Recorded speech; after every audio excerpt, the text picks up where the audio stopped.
Good evening.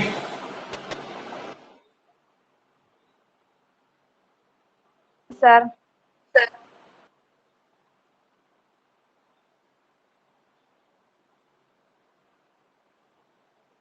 നമ്മുടെ ക്ലാസ്സിലേക്ക് പോകാം. കഴിഞ്ഞ ദിവസം വർക്ക് എനർജി പവർ നമ്മൾ സ്റ്റാർട്ട് ചെയ്തു. വർക്ക് എന്താണെന്ന് പറഞ്ഞു, കൈനറ്റിക് എനർജി എന്താണെന്നും പറഞ്ഞു. ഇനി കംപ്ലീറ്റ് ചെയ്യാനുള്ളത് potential energy, gravitational potential energy, അതുപോലെ തന്നെ law of conservation of energy, പിന്നെ പവർ. ഇത്രയും ടോപ്പിക്കുകളാണ് നമുക്ക് ഡിസ്കസ് ചെയ്യേണ്ടത്. 2-3 പ്രോബ്ലങ്ങൾ കൂടി ചെയ്ത് നമുക്ക് അവസാനിപ്പിക്കേണ്ടത്. അപ്പൊ കഴിഞ്ഞ ദിവസം എടുത്ത ഭാഗത്തുനിന്ന് പരീക്ഷയ്ക്ക് ചോദിക്കും എന്ന് ഉറപ്പുള്ളത് പോസിറ്റീവ്, നെഗറ്റീവ്, സീറോ വർക്കുകൾ നന്നായിട്ട് മനസ്സിലാക്കുക. സീറോ വർക്ക് ആവാനുള്ള സാധ്യതകൾ എപ്പോഴാണെന്നുള്ള കാര്യങ്ങൾ മനസ്സിലാക്കുക. പോസിറ്റീവ് എപ്പോഴാണ് വർക്ക് ആവുക, നെഗറ്റീവ് വർക്ക് എപ്പോഴാണ് ആവുക, അതിന്റെയൊക്കെ എക്സാമ്പിൾസ് നന്നായിട്ട് മനസ്സിലാക്കുക. അപ്പൊ ഇതൊരു ക്വസ്റ്റ്യൻ ആയിട്ടുണ്ടാവും. പിന്നെ വരുന്ന ഭാഗം വർക്ക് കാൽക്കുലേറ്റ് ചെയ്യാൻ സ്കെലാർ പ്രൊഡക്റ്റ് എടുക്കാൻ മനസ്സിലാക്കണം. ഫോഴ്സ് ഡോട്ട് ഡിസ്പ്ലേസ്മെന്റ് എങ്ങനെയാണ് കാൽക്കുലേറ്റ് ചെയ്യുക, rectangular components I cap, J cap, K cap ഒക്കെ തന്നാൽ എങ്ങനെയാണ് ഡോട്ട് പ്രൊഡക്റ്റ് എടുക്കുക, ഫോഴ്സിനും ഡിസ്പ്ലേസ്മെന്റിന് ഇടയ്ക്കുള്ള ആംഗിൾ കാണാൻ പറഞ്ഞാൽ എന്താ ചെയ്യുക. അപ്പൊ അത്തരം പ്രോബ്ലങ്ങൾ നിർബന്ധമായി ചെയ്ത് പഠിച്ചോളാം. അങ്ങനത്തെ ഒരു ക്വസ്റ്റ്യനും ചോദിക്കാം. ഇതാണ് ആദ്യത്തെ ഒരു ടോപ്പിക്കിൽ നിന്ന് നമുക്ക് പരീക്ഷയ്ക്ക് പ്രതീക്ഷിക്കാവുന്ന ക്വസ്റ്റ്യൻ. ഒപ്പം ഡിസ്കസ് ചെയ്ത് പോയാൽ നിങ്ങൾക്ക് തന്നെ കോൺഫിഡൻസ് വരും. അപ്പൊ നിങ്ങൾ ഒരു ഹോംവർക്ക് ചെയ്യുന്ന പോലെ ആ പറഞ്ഞ പ്രധാനപ്പെട്ട ഭാഗങ്ങളിലെ പ്രോബ്ലങ്ങളൊക്കെ ഒന്നുകൂടി ചെയ്തു നോക്കുക. ഡെറിവേഷൻസ് ഒക്കെ ഒന്ന് എഴുതി പഠിക്കുക. സ്റ്റേറ്റ്മെന്റുകളൊക്കെ ബൈഹാർട്ട് പഠിക്കുക. ഇതാണ് പഠിക്കാനുള്ള വഴി. നമ്മൾ പഠിച്ചുറപ്പിച്ച സാധനം മറന്നു പോവാതിരിക്കാനും നോക്കുക. പഠിപ്പിച്ചുറപ്പിച്ച സാധനം, അതായത് ഇപ്പൊ ആദ്യത്തെ 5 ചാപ്റ്റർ ഇപ്പൊ പഠിച്ചു കഴിഞ്ഞ് കുറച്ചു നേരം കഴിഞ്ഞാൽ അത് മറന്നു പോകരുത്. ഉപയോഗിക്കാതിരുന്നാൽ എല്ലാവരും മറന്നുപോകും. അപ്പൊ എന്താ ചെയ്യുക, ഇടയ്ക്കൊക്കെ ഒരു ആഴ്ചയിൽ എപ്പോഴെങ്കിലും കുറച്ചൊരു സമയം എടുത്തിട്ട് ഓരോ ചാപ്റ്റർ വെച്ച് റിവിഷനും ചെയ്യുക. റിവിഷനും റിവിഷനും ഒക്കെ നടന്നുകൊണ്ടിരിക്കണം, ഒപ്പം നടത്തണം. അല്ലെങ്കിൽ അതൊക്കെ മറക്കും. നിങ്ങൾ ചെയ്യേണ്ടത് ആദ്യത്തെ ചാപ്റ്റേഴ്സിനൊക്കെ കുറേശ്ശെ സമയം, ഫിസിക്സ് മാത്രമല്ലല്ലോ നമ്മൾ പഠിക്കുന്നത്, എല്ലാ വിഷയങ്ങളുടെയും റിവിഷൻ ചെയ്ത ഭാഗങ്ങൾ ഒന്നുകൂടി റിവിഷൻ ചെയ്യുന്നത് നല്ലതായിരിക്കും. അപ്പൊ നമ്മൾ ഇനി അടുത്ത പ്രാവശ്യം ഇതിലൂടെയൊക്കെ ഒന്ന് സ്പീഡിൽ പോകുന്ന സമയത്ത് നിങ്ങൾക്ക് ഞങ്ങളെക്കാളും വേഗത്തിൽ സഞ്ചരിക്കാൻ സാധിക്കും. ഓക്കെ, അപ്പൊ നമ്മളെ ടോപ്പിക്കിലേക്ക് വരാം. Gravitational potential energy. വർക്കിൽ നിന്നുള്ള ചോദ്യങ്ങൾ മനസ്സിലായി. ഫോഴ്സ് ഡിസ്പ്ലേസ്മെന്റ് ഗ്രാഫ്, അതിന്റെ അടിയിലുള്ള ഏരിയ വർക്കാണെന്നുള്ള കാര്യം ഓർമ്മയിൽ വെക്കുക. അതുമായി ബന്ധപ്പെട്ട ചെറിയ ചോദ്യങ്ങൾ ചോദിക്കാം. ഇതാണ് ആദ്യ ഭാഗം. കോൺസ്റ്റന്റ് ഫോഴ്സ് ആണെങ്കിലാണ് എഫ് ഡോട്ട് എസ് എന്നുള്ള ഫോർമുല ഉപയോഗിക്കുക. പക്ഷെ വേരിയബിൾ ഫോഴ്സ് ആണെങ്കിൽ integral F dot d x എന്ന് ജസ്റ്റ് ഒന്ന് ഓർമ്മിച്ച് വെക്കുക. ഇപ്പൊ നമുക്ക് ഫോക്കസ് ഏരിയയുടെ പുറത്താണ് സ്പ്രിങ്ങിന്റെ കേസൊക്കെ എന്നുള്ളത് കൊണ്ട് തൽക്കാലം വേണ്ടെങ്കിലും പല സ്ഥലത്തും നമുക്കത് ആവശ്യമായിട്ട് വരും. പിന്നീട് നമ്മൾ കൈനറ്റിക് എനർജി, പല എനർജികളൊക്കെ ജനറൽ ആയിട്ട് പറഞ്ഞു. കൈനറ്റിക് എനർജിയുടെ ഫോർമുലകൾ ½ p²/2m ½ pv ഒക്കെ നന്നായിട്ട് ഓർമ്മിക്കുക. അത് ഉപയോഗിച്ചിട്ട് ചെറിയ ചെറിയ പ്രോബ്ലങ്ങൾ ചെയ്യാൻ അറിയണം. പ്രത്യേകിച്ച് ½ പ്രാധാന്യമുണ്ട്. അതുപോലെ p²/2m ഉപയോഗിക്കാൻ അറിയും. അപ്പൊ തിരിച്ച് മൊമെന്റം √2me എന്നുള്ളൊരു ഫോർമുല എന്ന് എഴുതി. E = p²/2m ആണെങ്കിൽ p² = 2me. അപ്പൊ p √2me. അപ്പൊ ഞാനിപ്പോ ഒരു ക്വസ്റ്റ്യൻ പേപ്പർ എടുത്ത് നോക്കിയപ്പോ കണ്ടൊരു ചോദ്യം ഇതാണ്. If kinetic energy of a body is doubled, what happens to its linear momentum? Simple ആയ ചോദ്യം, പക്ഷെ ആ ഫോർമുല അറിയാത്ത കുട്ടിക്ക് അത് മിസ്സാവും. If kinetic energy of a body is doubled, what happens to its linear momentum? എങ്ങനെ ചെയ്യാം? അപ്പൊ കൈനറ്റിക് എനർജി E', പുതിയ E' എന്താണ്? പഴയ കൈനറ്റിക് എനർജിയുടെ ഇരട്ടിയാക്കി. പഴയ എനർജി നമുക്ക് E എന്ന് വിളിക്കാം. അപ്പൊ പുതിയ മൊമെന്റം എന്താണ്? മൊമെന്റം കണ്ടുപിടിക്കാനുള്ള ഫോർമുല പഴയ മൊമെന്റം p √2me. ഈ ഫോർമുല ഉപയോഗിക്കാൻ അറിയണം. അപ്പൊ പുതിയ മൊമെന്റം p' √2 മാറിയിട്ടില്ല, മാസ് മാറിയിട്ടില്ല. എന്താ മാറിയത്? കൈനറ്റിക് എനർജി 2e ആയിട്ട് മാറും. × 2e. Okay, that's equal to ഈ √2e അവിടെ തന്നെ നിർത്തുക. അപ്പൊ ബാക്കി ഒരു √2 ഉണ്ട്. √2 × √2me ഇങ്ങനെയൊക്കെ എഴുതണം. അല്ലാണ്ട് ഇവിടെ √4me എന്നൊക്കെ എഴുതിയാൽ നിങ്ങൾക്ക് കൺഫ്യൂഷൻ ആവും, ഉത്തരങ്ങളിൽ നമ്മൾ എത്തില്ല. അപ്പോ √2me ഒരു 2 മാത്രം പുറത്തേക്ക് പോയി. അപ്പൊ √2 × √2me. Okay, what is that? √2 × 2me. √2me is പഴയ ലീനിയർ മൊമെന്റം. സോ പുതിയ linear momentum is equal to √2 times പഴയ ലീനിയർ മൊമെന്റം. അപ്പൊ നിങ്ങൾക്ക് ഇനി ഇതൊരു പെർസെന്റേജിന്റെ ക്വസ്റ്റ്യൻ ആയാൽ എന്താവും വരിക? ഇതിനെ പെർസെന്റേജ് ആയി ചോദിച്ചാൽ ഇരട്ടിയാക്കിയാൽ എത്ര ശതമാനം കൂടും? ഇരട്ടിയാക്കിയാൽ എത്ര ശതമാനം കൂടും ആലോചിച്ച് നോക്കുക. ഇപ്പൊ ഉണ്ടായിരുന്ന 1 എന്നുള്ളത് ഇരട്ടിയാക്കി 2 ആക്കി, അല്ലെങ്കിൽ 2 എന്നുള്ളത് 4 ആക്കി. എത്ര ശതമാനം വർധനവാ നമ്മൾ പറയാ? 1 2 ആക്കിയാൽ 1 കൂടല്ലേ ചെയ്തത്? അതായത് അത്രയും തന്നെ കൂടി. അത്രയും തന്നെ എന്ന് പറഞ്ഞാൽ 100%. അപ്പൊ ഡബിൾ ആക്കി എന്ന് പറഞ്ഞാൽ ക്വസ്റ്റ്യൻ മാറ്റി ചോദിക്കാം, 100% ഇൻക്രീസ് ചെയ്തു. അപ്പോ കൈനറ്റിക് എനർജി 100% ഇൻക്രീസ് ചെയ്തു എന്ന് പറഞ്ഞാൽ ഇ എന്നുണ്ടായിരുന്നത് E+E ആയി, അതായത് 2E ആയി. അപ്പൊ ചോദ്യം ഇതാണ്, what is the percentage increase in linear momentum? Linear momentum എത്ര പെർസെന്റേജ് കൂടും? നോക്കൂ, ഈ ഫോർമുല √2p √2 എത്ര എല്ലാവർക്കും അറിയാം? 1.41 ആണ്. So 1.41p. അപ്പോ 1p എന്നുണ്ടായിരുന്നത് എത്രയായി മാറി? ഇപ്പോ കൈനറ്റിക് എനർജി 100% കൂടിയപ്പോൾ മൊമെന്റം 1p എന്നുണ്ടായിരുന്നത് 1.41p ആയി. അതായത് 0.41 കൂടി. 1ന്റെ എത്രയാണ് 0.41? 41%. 1ന്റെ 0.41 എന്ന് പറഞ്ഞാൽ 100ന്റെ 41 എന്നർത്ഥം. സോ മൊമെന്റം എത്ര ശതമാനം കൂടി? 41% കൂടി. കൈനറ്റിക് എനർജി 100% കൂടിയപ്പോൾ മൊമെന്റം 41% കൂടി. അപ്പൊ ഇതാണ് ആ പ്രോബ്ലങ്ങൾ ചെയ്യുന്നതിന്റെ പ്രാധാന്യം. പിന്നെ നമ്മൾ ലൈറ്റ് ബോഡി, ഹെവി ബോഡിയുടെ ഒക്കെ കേസുകൾ പറഞ്ഞു. അങ്ങനെയൊക്കെയുള്ള ക്വസ്റ്റ്യൻസ് ചെയ്യാൻ നിങ്ങൾക്ക് കഴിയണം. അതാണ് ആ ഫോർമുലയുടെ പ്രാധാന്യം. പിന്നീട് നമ്മൾ പറഞ്ഞത് വർക്ക് എനർജി തിയറം പറഞ്ഞു. വർക്ക് എനർജി തിയറം എപ്പോഴും ഫിസിക്സിന്റെ ബേസിക് ആയിട്ടുള്ള കാര്യമാണ്. ഞാനിപ്പോ ഇവിടെ സംസാരിക്കുമ്പോഴും അത് തന്നെയാണ്. ഞാനിപ്പോ ഒരു ചായയും 3 കോഴക്കട്ടയും കഴിച്ചു. അതാണ് എനിക്ക് എനർജി ആയി തന്നത്. അതാണ് ഞാൻ ഇപ്പൊ വർക്കായി മാറ്റിയത്. അപ്പൊ ഞാൻ ചെയ്യുന്ന വർക്ക് എന്ന് പറഞ്ഞാൽ എന്റെ ചേഞ്ച് ഇൻ എനർജി എന്നാ പറഞ്ഞത്. ചേഞ്ച് ഇൻ എനർജി എന്ന് പറഞ്ഞാൽ ഞാൻ 3 കോഴക്കട്ടയും ചായയും കഴിച്ചപ്പോൾ എനിക്കൊരു എനർജി കിട്ടിയിട്ടുണ്ട്. ലെറ്റ് ഇറ്റ് ബി 100 ജൂൾ എന്ന് വിചാരിച്ചോ. 100 ജൂൾ എനർജി എന്റെ കയ്യിൽ ഉണ്ട് വിചാരിക്കുക. ഞാൻ പണിയെടുത്തു. അവസാനം പണിയൊക്കെ കഴിഞ്ഞപ്പോ, ഈ ക്ലാസ് ഒക്കെ കഴിഞ്ഞ് 1 മണിക്കൂർ കഴിഞ്ഞപ്പോ എന്റെ കയ്യിൽ ബാക്കി 25 ജൂളേ ഉള്ളൂ. അപ്പൊ what is my change in energy? 100 joule എനിക്ക് ചായയും 3 കോഴക്കട്ടയും കൂടി തന്നിരുന്നു. പക്ഷെ 1 മണിക്കൂർ നേരത്തെ ക്ലാസ് കഴിഞ്ഞപ്പോൾ ബാക്കി 25 ജൂളേ ഉള്ളൂ എന്ന് പറഞ്ഞാൽ 100 ജൂളിൽ നിന്ന് 25 ജൂളിലേക്ക് കുറഞ്ഞു. Change in energy is 75 joule. Change in energy is 75 joule. അപ്പൊ ഞാൻ ചെയ്ത പണി എത്രയാ? ഞാൻ ഈ ചേഞ്ച് ഇൻ എനർജിയാണ് ഞാൻ ഇപ്പൊ നിങ്ങളോട് സംസാരിച്ചുകൊണ്ടിരിക്കുമ്പോൾ ചെയ്ത പണി. So work done is 75 joule. പറഞ്ഞു മനസ്സിലാവുണ്ടല്ലോ അല്ലെ? 100 ജൂൾ തിന്നിട്ടാണ് ഞാൻ പോകുന്നത്. ഈ ക്ലാസ് കഴിഞ്ഞപ്പോൾ 25 ജൂളെ എന്റെ ശരീരത്തിൽ ബാക്കിയുള്ളൂ. സ്വാഭാവികമായിട്ടും എന്റെ ചേഞ്ച് 75 ജൂളാണ്. അത് നെഗറ്റീവാണോ പോസിറ്റീവാണോ? നെഗറ്റീവാണോ പോസിറ്റീവാണോ? ഫൈനൽ ഈസ് 25 ജൂൾ അല്ലെ? Initial is 100 joule. Final minus initial ആണ് എപ്പോഴും ചേഞ്ച്. ഫിസിക്സിൽ എപ്പോഴും ചേഞ്ച് പറയുന്നത് അവസാനം മൈനസ് തുടക്കം. അപ്പൊ 25 മൈനസ് 100 എന്ന് എഴുതുക, അല്ലാണ്ട് 100 മൈനസ് 25 എന്നല്ല. അപ്പൊ മൈനസ് 75 ജൂൾ.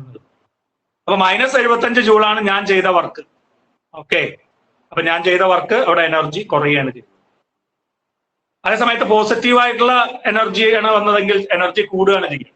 അപ്പൊ വർക്ക് അവിടെ എനർജിയെ കൂട്ടുക ചെയ്യുക. വർക്ക് എനർജിയെ കൂട്ടുന്നതും ഉണ്ടായിരിക്കും, വർക്ക് എനർജിയെ കുറയ്ക്കുന്നതും ഉണ്ടായിരിക്കും. ഇപ്പൊ ഞാൻ ചെയ്യുന്ന വർക്ക് എന്റെ എനർജി കുറയ്ക്കുക ചെയ്യുന്നത്. കാരണം എന്താ? ഞാൻ ഭക്ഷണം കഴിച്ചതൊക്കെ മെല്ലെ മെല്ലെ മെല്ലെ മെല്ലെ സൗണ്ട് എനർജി ആയിട്ടും ഹീറ്റ് എനർജി ആയിട്ടും വേർപ്പായിട്ടും ഒക്കെ ഇങ്ങനെ മാറിക്കൊണ്ടിരിക്കുന്നുണ്ട്. അപ്പൊ ഈ ഒരു കൺസെപ്റ്റ് നിങ്ങളുടെ മനസ്സിലുണ്ടാവണം. ഓക്കെ, ഇനി ഞാൻ ഡിസ്കഷനിലേക്ക് പോകുന്നില്ല. Gravitational potential energy. 2 പൊട്ടൻഷ്യൽ എനർജിയാണ് നമുക്ക് പറയാനുള്ളത്. എന്താണ് പൊട്ടൻഷ്യൽ എനർജി എന്ന് പറഞ്ഞാൽ പൊസിഷൻ കാരണം കിട്ടുന്ന എനർജിയാണ് പൊട്ടൻഷ്യൽ എനർജി. ഒരു വസ്തുവിന് അതിന്റെ സ്ഥാനം കൊണ്ട് കിട്ടുന്ന എനർജിയാണ് പൊട്ടൻഷ്യൽ എനർജി.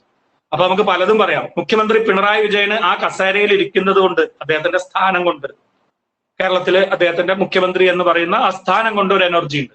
അതിനെ നമ്മൾ കൈനറ്റിക് എനർജി എന്നല്ല വിളിക്കുക. എന്താ വിളിക്കുക? Potential energy. പ്രധാനമന്ത്രി നരേന്ദ്രമോദിക്ക് അദ്ദേഹം ഇരിക്കുന്ന പ്രധാനമന്ത്രി കസേരയിൽ ആ പൊസിഷനിൽ ഇരിക്കുമ്പോഴാണ് ആ എനർജി.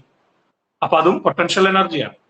പ്രിൻസിപ്പാൾ റസിയ ടീച്ചർക്ക് മാറഞ്ചേരി സ്കൂളിന്റെ പ്രിൻസിപ്പാൾ എന്ന് പറയുന്ന പോസ്റ്റിൽ ഇരിക്കുന്നത് കൊണ്ടുണ്ടാവുന്ന എനർജിയാണ് ടീച്ചറുടെ പൊട്ടൻഷ്യൽ എനർജി. ഇപ്പൊ ഞാൻ പറയുന്നതിന്റെ കൺസെപ്റ്റ് മനസ്സിലായല്ലോ? നമ്മളുടെ പൊസിഷൻ കാരണം, നമ്മളുടെ സ്ഥാനം കാരണം കിട്ടുന്ന എനർജിയാണ് പൊട്ടൻഷ്യൽ എനർജി. ഞാൻ പറഞ്ഞത് വേറൊരു തലത്തിലാണ്, ഫിസിക്സിൽ പറഞ്ഞതല്ല. ഫിസിക്സില് ഒരു വസ്തുവിന്റെ പൊസിഷൻ കാരണം കിട്ടുന്ന എനർജിനെ പൊട്ടൻഷ്യൽ എനർജി എന്ന് വിളിക്കുന്നു. 2 പൊട്ടൻഷ്യൽ എനർജിയാണ് നമ്മളിപ്പോ ഈ ക്ലാസ്സിൽ പറയാൻ പോകുന്നത്. ഒന്ന് ഗ്രാവിറ്റേഷണൽ പൊട്ടൻഷ്യൽ എനർജി. അതെന്താ? ഗ്രാവിറ്റേഷണൽ ഫീൽഡിൽ ഇരിക്കുന്നത്, എർത്തിന്റെ ഗ്രാവിറ്റേഷണൽ ഫീൽഡില് ഒരു വസ്തു അതിന്റെ സ്ഥലം മാറുമ്പോൾ ഉണ്ടാകുന്നതാണ് gravitational potential energy.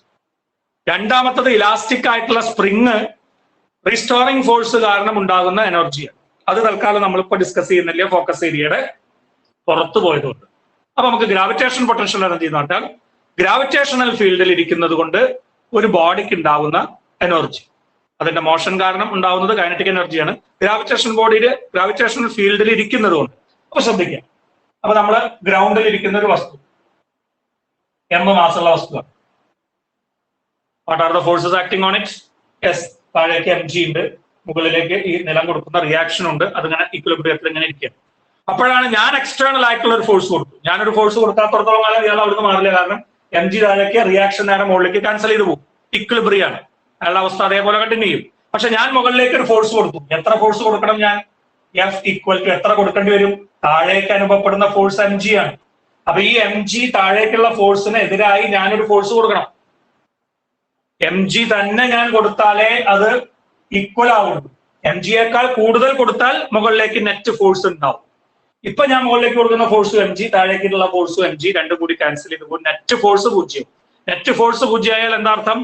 Acceleration 0. Acceleration 0 ആയാൽ എന്താ അർത്ഥം? വെലോസിറ്റി മാറില്ല, പക്ഷെ സ്ഥാനം മാറാം. ഞാൻ കൊടുക്കുന്ന ഫോഴ്സ് കൊണ്ട് അതിന്റെ സ്ഥാനം മാറി ഇവിടേക്ക് ഞാൻ കൊണ്ടുവച്ചു. ഈ ഉയരമാണ് h. അപ്പോ ഗ്രൗണ്ടിൽ ഇരുന്നിരുന്ന വസ്തുവിനെ എത്ര ഫോഴ്സ് കൊടുത്തിട്ട്? mg ഫോഴ്സ് കൊടുത്തുകൊണ്ട്, m മാസുള്ള വസ്തുവിന് mg ഫോഴ്സ് കൊടുത്തുകൊണ്ട് ഇത്ര ഉയരത്തിലേക്ക് എത്തിച്ചു. അപ്പൊ നിങ്ങൾ നോക്കിയാൽ mg യേക്കാൾ കുറഞ്ഞ ഫോഴ്സ് കൊടുത്താൽ എന്താ സംഭവിക്കുക? നിങ്ങൾക്ക് അതിനെ പൊന്തിക്കാൻ പറ്റില്ല. നിങ്ങളെ സമയത്തോളം ഒരു ആനേനെ പൊന്തിക്കാൻ പറ്റുമോ? എന്താ പറ്റാത്തത്? ആനയുടെ mg വളരെ കൂടുതലാണ്, അത്രയും ഫോഴ്സ് കൊടുക്കാൻ നിങ്ങളെ കൊണ്ട് സാധിച്ചില്ല, അതുകൊണ്ട് ആനേനെ പൊന്തില്ല. ഒരു ചെറിയ കുട്ടീനെ എടുത്തിട്ട് നിങ്ങൾക്ക് ഒക്കത്ത് വെക്കാൻ പറ്റും. എന്താ കാരണം? ആ കുട്ടിയുടെ മാസ് വളരെ കുറവാണ്, സോ അതിന്റെ mg വളരെ കുറവാണ്, നിങ്ങൾക്ക് ആ ഫോഴ്സ് കൊടുക്കാൻ സാധിച്ചു, അതുകൊണ്ട് അതിനെ എടുത്തിട്ട് ഒക്കത്ത് വെക്കാൻ പറ്റി. അപ്പോ ബേസിക് കൺസെപ്റ്റുകൾ ക്ലിയർ ആക്കി പോവാ. ഇനി mg യേക്കാൾ കൂടുതൽ ഫോഴ്സ് കൊടുത്താൽ എന്താ സംഭവിക്കുക? mg യേക്കാൾ കൂടുതൽ ഫോഴ്സ് കൊടുത്താൽ മുകളിലേക്ക് ഫോഴ്സ് കൂടുതലായി, താഴേക്കുള്ളതിനേക്കാൾ കൂടുതലായി. അപ്പൊ ഒരു നെറ്റ് അപ്വേർഡ് ഫോഴ്സ് ഉണ്ടാവും. നെറ്റ് അപ്വേർഡ് ഫോഴ്സ് മുകളിലേക്ക് ഉണ്ടെങ്കിൽ ഒരു ആക്സിലറേഷൻ ഉണ്ടാവും. ആക്സിലറേഷൻ ഉണ്ടെങ്കിൽ വെലോസിറ്റി എന്ത് ചെയ്യും? കൂടും. വെലോസിറ്റി കൂടിയാൽ എന്ത് സംഭവിക്കും? കൈനറ്റിക് എനർജി മാറും. കൈനറ്റിക് എനർജി മാറും. നമുക്ക് എന്താ കണ്ടുപിടിക്കേണ്ടത്? പൊട്ടൻഷ്യൽ എനർജിയാണ്. എന്താ നമുക്ക് അതിന് അറിയാവുന്ന കാര്യം? വർക്ക് എനർജി തിയറാണ്. എന്താണ് work energy theorem? Work done is equal to change in energy. അപ്പൊ നമ്മൾ കൊടുക്കുന്ന വർക്ക് ഈ വെലോസിറ്റി മാറ്റിയാൽ അതിന്റെ പൊസിഷൻ മാറുന്നതുകൊണ്ട് പൊട്ടൻഷ്യൽ എനർജി ആയും വെലോസിറ്റി മാറുന്നതുകൊണ്ട് കൈനറ്റിക് എനർജി ആയി മാറും. അപ്പൊ രണ്ടും കൂടി വേർതിരിക്കാൻ പറ്റാണ്ടേ. നമുക്ക് എന്ത് മാത്രമേ വേണ്ടൂ? Potential energy. പൊസിഷന്റെ മാറ്റം കൊണ്ട് കിട്ടുന്ന പൊട്ടൻഷ്യൽ എനർജി മാത്രം കിട്ടണം.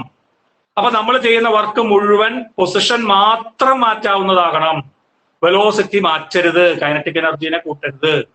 അതിനു വേണ്ടിയിട്ടാണ് നമ്മൾ സെയിം ഫോഴ്സ് തന്നെ കൊടുക്കുന്നത്. താഴേക്കുള്ള ഫോഴ്സിന്, അതായത് വെയിറ്റിന് ഈക്വൽ ഫോഴ്സ് കൊടുക്കും. അപ്പൊ കൂടുതൽ ഫോഴ്സ് കൊടുത്താലും മുകളിലേക്ക് പോകും. അപ്പൊ നമ്മൾ പറയാ ത്രോൺ എന്നുള്ള വാക്ക് ഉപയോഗിക്കുക, എറിയ, അല്ലെ? അപ്പൊ നമ്മൾ കൂടുതൽ ഫോഴ്സ് കൊടുത്തുകൊണ്ടാണ് എറിഞ്ഞത്, അപ്പോഴാണ് അയാൾക്ക് വെലോസിറ്റി മാറിയത്. പക്ഷെ ഇപ്പൊ വെലോസിറ്റി മാറുന്നില്ല. ജസ്റ്റ് ഇവിടെ ഇരുന്നിരുന്ന വസ്തുവിന്റെ പൊസിഷൻ മാത്രം മാറ്റി അതിന് നമ്മൾ കൊടുക്കേണ്ട ഫോഴ്സ് എത്രയാണ്? അതിന്റെ വെയിറ്റ് തന്നെയാണ്. അതിലും കുറവ് കൊടുത്താൽ അതിന് ഡിസ്പ്ലേസ്മെന്റ് ഉണ്ടാവില്ല, വർക്കൊക്കെ പൂജ്യം. അപ്പൊ what is the work done? ഇപ്പൊ ചെയ്ത വർക്ക് എത്രയാണ്? Work done W is equal to constant force ആണ് ഞാൻ കൊടുത്തത് mg, അതുകൊണ്ടുണ്ടായ displacement h. So F dot S എപ്പോഴും ഫോർമുല. ഫോഴ്സും ഡിസ്പ്ലേസ്മെന്റ് ഒരേ ഡയറക്ഷനിലാണ്, ഫോഴ്സ് മുകളിലേക്ക്, ഡിസ്പ്ലേസ്മെന്റ് മുകളിലേക്ക്. സോ എഫ് എസ് cos 0 1 ആയി പോയി. What is F? That is mg. What is S? That is h. So work done is equal to mgh. Simple ആയിട്ടുള്ള derivation. അപ്പൊ നമ്മൾ അവിടെ ചെയ്ത വർക്ക് mgh ആണ്. ഇത് പല സ്ഥലത്ത് നിങ്ങളുടെ പ്രോബ്ലം ആയിട്ട് ചോദിക്കും. കിണറിലിരിക്കുന്ന വെള്ളത്തിനെ വീടിന്റെ മുകളിലുള്ള ടാങ്കിലേക്ക് ഉയർത്തി ഒരു motor. What is the work done? അപ്പൊ വെള്ളത്തിന്റെ മാസ് അറിയണം, ഈ ടാങ്കിലേക്കുള്ള ഉയരം അറിയണം. സോ mgh കാൽക്കുലേറ്റ് ചെയ്താൽ വർക്ക് കിട്ടും. അപ്പൊ എവിടേക്കോ താഴ്ത്തിരിക്കുന്ന ഒരു വസ്തുവിനെ മുകളിലേക്ക് കൊണ്ടുവച്ചു എന്ന് പറഞ്ഞാൽ ഉടനെ വർക്ക് കാൽക്കുലേറ്റ് ചെയ്യാൻ പറഞ്ഞാൽ mgh ആണെന്ന് മനസ്സിൽ വെക്കുക. അപ്പൊ mgh ആണ് ആ വർക്ക് ഡൺ. ഇനി നമ്മൾ എന്തായിരുന്നു? വർക്ക് എനർജി തിയറം ഉപയോഗിക്കുന്നു. വർക്ക് എനർജി തിയറം എന്താ? Work done is equal to change in energy. ഇവിടെ ഏറ്റവും ഗ്രൗണ്ട് ലെവലിൽ ഇരുന്നുകൊണ്ട് അയാൾക്ക് പൊട്ടൻഷ്യൽ എനർജി 0 ആണ്. അപ്പൊ അതുകൊണ്ട് initial potential energy is 0, final potential എനർജിയാണ് നമുക്ക് കാണേണ്ടത്. അപ്പൊ change in energy is final potential minus initial potential. Initial potential energy 0 ആണ് ഗ്രൗണ്ടിലായതുകൊണ്ട്. അപ്പൊ ചേഞ്ച് ഏത് തന്നെയാണ്? Final potential energy. So work done is equal to potential energy. Final minus initial, initial 0 ആയതുകൊണ്ട് ഫൈനൽ പൊട്ടൻഷ്യൽ എനർജി ഉണ്ട്. So work done is potential energy. ആ work എത്രയാണെന്ന് പറഞ്ഞാൽ mgh. Therefore, potential energy is equal to m GH. Simple ആയിട്ടുള്ള formula. കൺസർവേഷനെ കുറിച്ച് നിങ്ങൾക്ക് കൂടുതൽ complication ഒന്നുമില്ല. സിമ്പിൾ.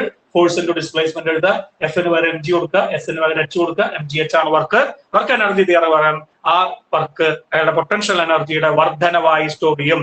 തുടക്കത്തിൽ പൊട്ടൻഷ്യൽ എനർജി 0 ആയതുകൊണ്ട് അത് മുഴുവൻ അയാളുടെ പൊട്ടൻഷ്യൽ എനർജി ആയിട്ട് മാറും. അതാണ് mgh ആയിട്ട് എഴുതിയത്. സോ വർക്ക് ഡൺ mgh ആണ്. Potential energy, gravitational potential energy mgh ആണ്. Okay.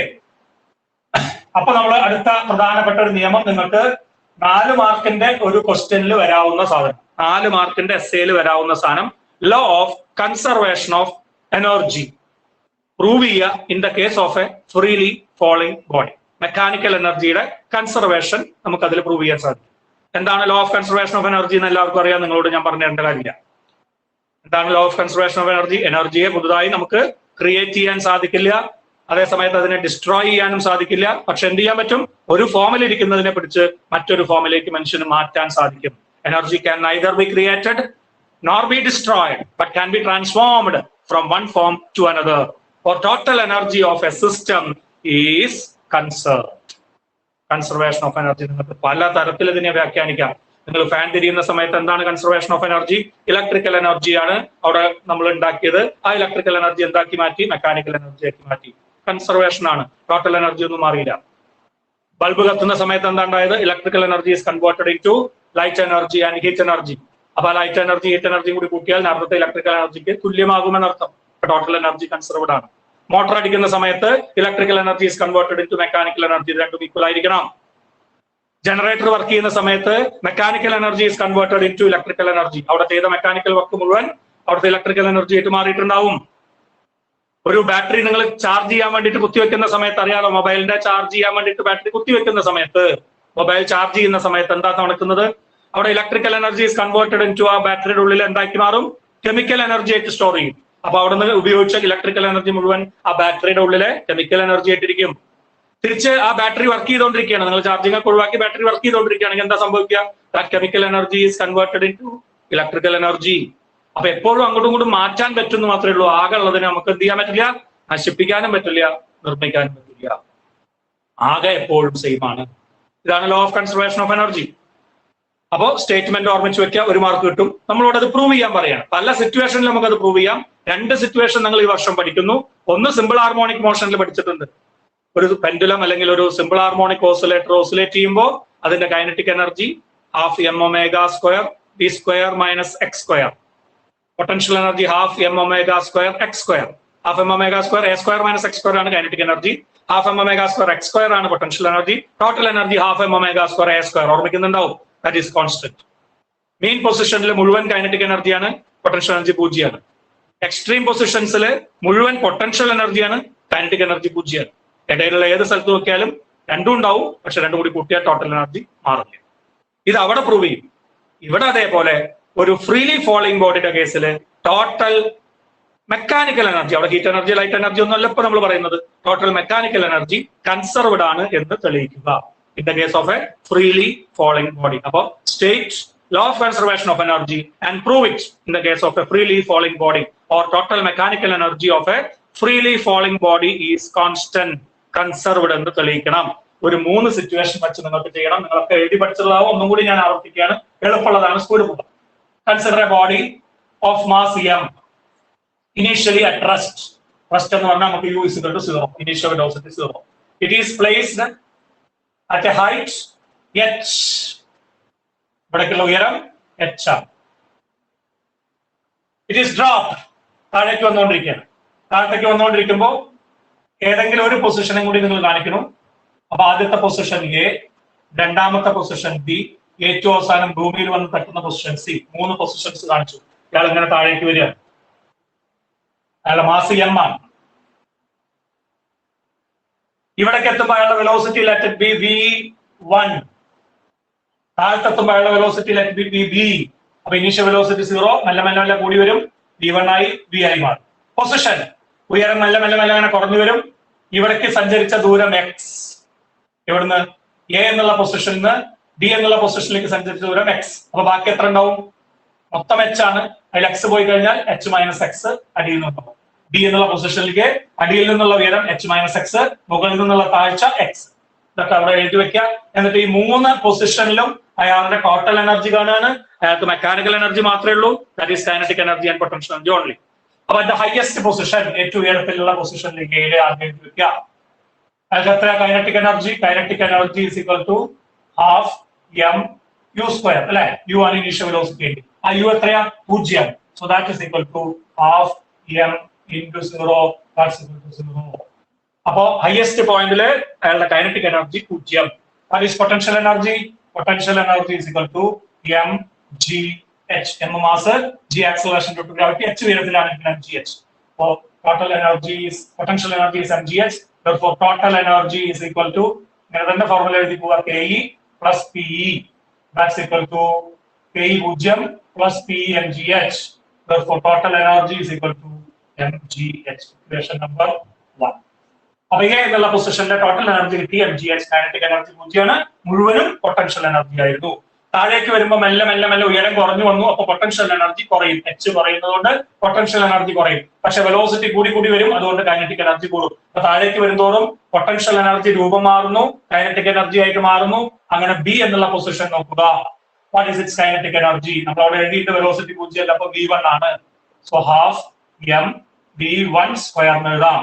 Okay, what is V1? നമുക്ക് കണ്ടുപിടിക്കാം. V1 square is equal to u square plus 2as എന്നുള്ള ഫോർമുല അല്ലെ? v square is equal to u square plus 2as. അതിൽ എന്തൊക്കെ substitute ചെയ്യാം? That is equal to യുവിന്റെ സ്ഥാനത്ത് 0 ആണ് ഇനീഷ്യൽ വെലോസിറ്റി, പ്ലസ് 2 ഇൻറ്റു എന്റെ സ്ഥാനത്ത് മൈനസ് ജി കൊടുക്കാം. Acceleration to gravity negative G ആണ്. എസ് ന്റെ സ്ഥാനത്ത് താഴേക്കുള്ള ഡിസ്പ്ലേസ്മെന്റ് എക്സ് ആണ്, അത് മൈനസ് എക്സ് ആണ്. അപ്പൊ മൈനസ് എക്സും വരും മൈനസ് ജിയും വരും. അപ്പൊ നിങ്ങൾക്ക് സിംപ്ലി 2gx തന്നെ എഴുതാം. എന്റെ സ്ഥാനത്ത് മൈനസ് ജി, എസ് ന്റെ സ്ഥാനത്ത് minus X, minus into minus plus ആയതുകൊണ്ടാണ് പ്ലസ് തന്നെ ആയത് 2gx. കൺഫ്യൂഷൻ ഒന്നുമില്ല. therefore ആ V1 സ്ക്വയർ കിട്ടി നിങ്ങൾക്ക് 2gx അല്ലെ? 2gx ആണ് V1 സ്ക്വയർ. V1 ഒന്നും കാണണ്ട, നമുക്ക് V1 സ്ക്വയർ ആണ് സബ്സ്റ്റിറ്റ്യൂട്ട് ചെയ്യാനുള്ളത്. therefore kinetic energy is equal to half into m into V1 സ്ക്വയറിന്റെ സ്ഥാനത്ത് 2gx. 2 വെട്ടിപ്പോയി, ഉത്തരം mgx. കൈനറ്റിക് എനർജി ഇവിടെയൊക്കെയാണ് നിങ്ങൾ എഴുതുമ്പോൾ എന്തെങ്കിലും തെറ്റിക്കാൻ ശ്രദ്ധിക്കാം. kinetic energy at position B is mgx. കാരണം എത്രയായിരുന്നു? 0 ആയിരുന്നു. ഇപ്പൊ കൂടി കൂടി mgx ആയി. What is potential energy? Potential energy is equal to mg into ഉയരം. ഉയരം എത്രയൊക്കെ ഉള്ളത്? ഗ്രൗണ്ടിൽ നിന്ന് ഈ പൊസിഷനിലേക്ക് മൊത്തം h പോയി, ഇല്ല x പോയി, ബാക്കിയുള്ളത് h മൈനസ് x ബ്രാക്കറ്റ് ഉപയോഗിക്കാം. So therefore total energy equal to രണ്ടും കൂടി കൂട്ടുക mgx kinetic energy plus mg into h minus x. Okay, ഇത് ബ്രാക്കറ്റ് എക്സ്പാൻഡ് ചെയ്യുമ്പോൾ ഇവിടെ mgh വരും, മൈനസ് mgx വരും. അപ്പൊ മൈനസ് mgxും പ്ലസ് mgxും ക്യാൻസൽ ചെയ്ത് പോകും. സോ സിമ്പിൾ, നിങ്ങൾ ഇനി ഒന്നും ആലോചിക്കേണ്ട ആവശ്യമില്ല, എപ്പോഴും mgh എത്തിക്കാൻ ശ്രമിക്കുക. So total energy again equal to mgh.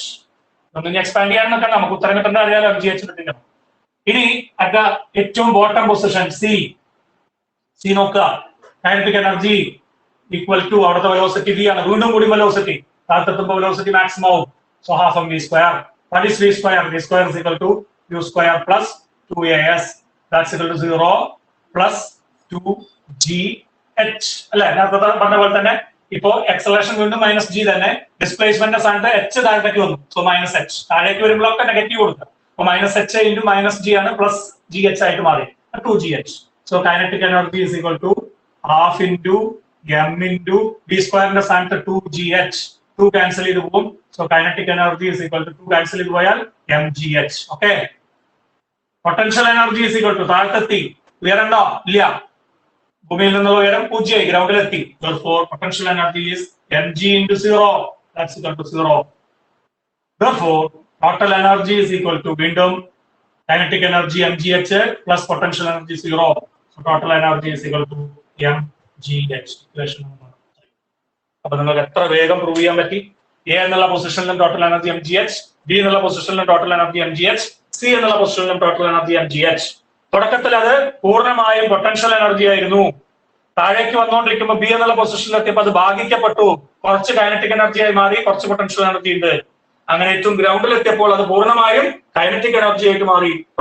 Potential energy complete ആയിട്ട് transformed into kinetic energy. അപ്പൊ energy can neither be created. നമ്മൾ പുതുതായിട്ട് mgh ഒന്നും ഉണ്ടാക്കിയിട്ടില്ല, നശിപ്പിച്ചിട്ടില്ല, ഒരു mgh പോയിട്ടില്ല. പക്ഷെ എന്ത് ചെയ്തായിരുന്നു? പൊട്ടൻഷ്യൽ എനർജിയുടെ ഫോമിലായിരുന്നു ഏറ്റവും ഉയരത്തില്. താഴേക്ക് എത്തിയപ്പോൾ അത് കംപ്ലീറ്റ് ആയിട്ട് നമ്മൾ ട്രാൻസ്ഫർ ചെയ്തു എന്തായിട്ട്? Kinetic energy. അപ്പൊ total energy is always conserve എന്ന് പ്രൂവ് ചെയ്യാൻ സാധിച്ചു. ഇത് പരീക്ഷയ്ക്ക് മോസ്റ്റ് റിപ്പീറ്റിംഗ് ആണ്. നിങ്ങൾ എഴുതി എഴുതി എഴുതി പഠിക്കുക തന്നെ ചെയ്യുക. കാര്യങ്ങളൊക്കെ വേഗം മനസ്സിലാവും. എഴുതി നോക്കുമ്പോഴേ അതിന്റെ ബുദ്ധിമുട്ട് മനസ്സിലാവുള്ളൂ. ഒരു പ്രാവശ്യം കാണാതെ എഴുതുന്നത് വരെ നിങ്ങളത് വീണ്ടും വീണ്ടും വീണ്ടും പഠിക്കുക. ഓക്കെ, ഞാനത് റിപ്പീറ്റ് ചെയ്ത് സമയം കളയുന്നില്ല. അതിന്റെ ഡെറിവേഷന്റെ സ്റ്റെപ്പുകളൊക്കെ നിങ്ങൾ ഓർമ്മിക്കുക. അപ്പൊ ഇതാണ് state and prove law of conservation of energy in the case of a freely falling model. ഇനി അതിലെ നിങ്ങളോട് പരീക്ഷയ്ക്ക് ഗ്രാഫ് വരയ്ക്കാൻ പറയും. ശ്രദ്ധിക്കുക, ഗ്രാഫ് വരയ്ക്കുകയാണ്. ഇത് വരയ്ക്കാൻ ചോദിക്കുക. ഇത് പരീക്ഷയ്ക്ക് ഒരു മാർക്കിന് ചോദിച്ചതാണ്. ഇവിടെ ഹൈറ്റ് എടുക്കുക. എക്സ് ആക്സിസിൽ ഹൈറ്റ്, വൈ ആക്സിസിൽ എനർജി. 3 രൂപങ്ങളും കാണിക്കണം. കൈനറ്റിക് എനർജി കാണിക്കണം, പൊട്ടൻഷ്യൽ എനർജി കാണിക്കണം, ടോട്ടൽ എനർജി കാണിക്കണം. നിങ്ങൾ കൺസെപ്റ്റ് മനസ്സിലാക്കിയാൽ ഉയരം കൂടുന്തോറും പൊട്ടൻഷ്യൽ എനർജി കൂടും അല്ലെ? അപ്പോ പൊട്ടൻഷ്യൽ എനർജിയുടെ ഗ്രാഫ് ഉയരം കൂടുമ്പോൾ കൂടണം. എങ്ങനെയും കൂടുക? MGH ആണ്. MGH ആണ്. അപ്പൊ എച്ചിന് പ്രൊപ്പോർഷനിലാണ്. Potential energy is directly proportional to displacement. Directly proportional ആണെങ്കിൽ graph straight line with a slope. Straight line with a slope. അപ്പൊ ഈ ഗ്രാഫ് ആരുടെ ഗ്രാഫാണ്? Potential energy.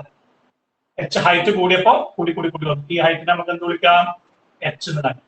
അപ്പൊ ആ സമയത്തുള്ള പൊട്ടൻഷ്യൽ എനർജിനെ എന്ത് കാണിക്കാം? MGH. ഓക്കെ, അപ്പൊ ഗ്രാഫിൽ നമുക്ക് ആദ്യം തുടക്കം പൊട്ടൻഷ്യൽ എനർജിനെ വെച്ചിട്ട് തുടങ്ങാം, അല്ലെങ്കിൽ നിങ്ങൾ തെറ്റിക്കും. ഇനി കൈനറ്റിക് എനർജി. ഉയരം കൂടുന്തോറും കൈനറ്റിക് എനർജിക്ക് എന്താ സംഭവിക്കുക?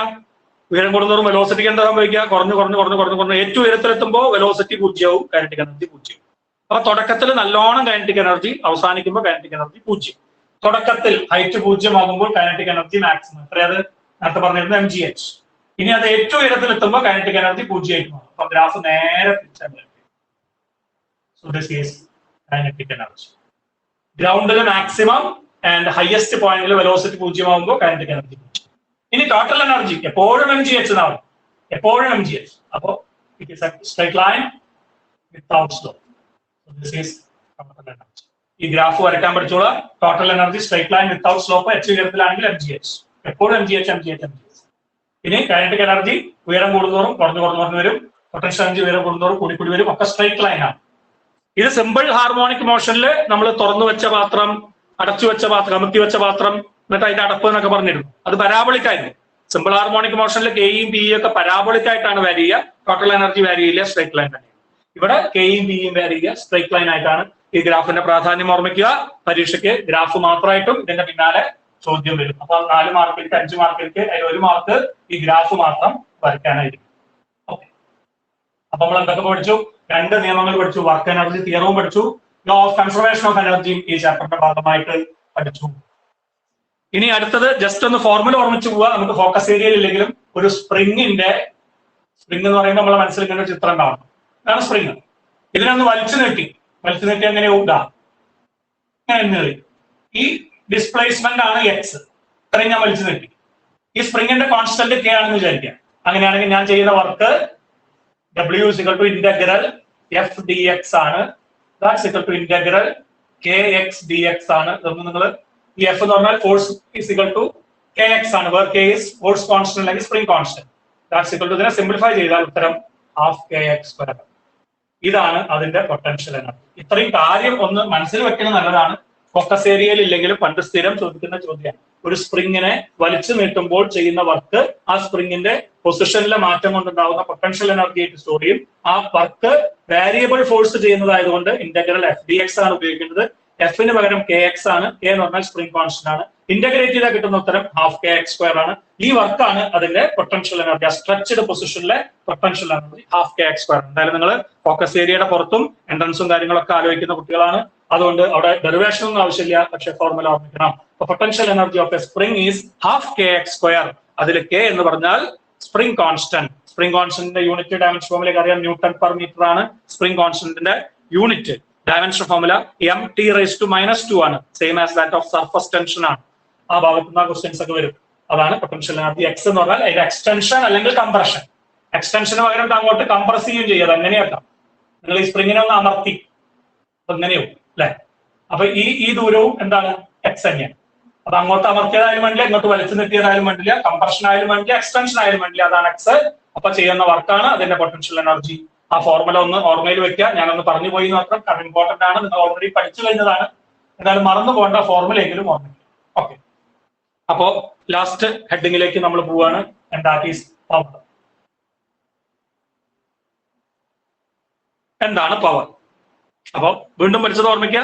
വർക്കിനെ കുറിച്ച് പറഞ്ഞു, എനർജീനെ കുറിച്ച് പറഞ്ഞപ്പോ കൈനറ്റിക് എനർജി പറഞ്ഞു, വർക്ക് എനർജി തിയറം പറഞ്ഞു, potential energy, gravitation potential energy പറഞ്ഞു, law of conservation of energy പറഞ്ഞു.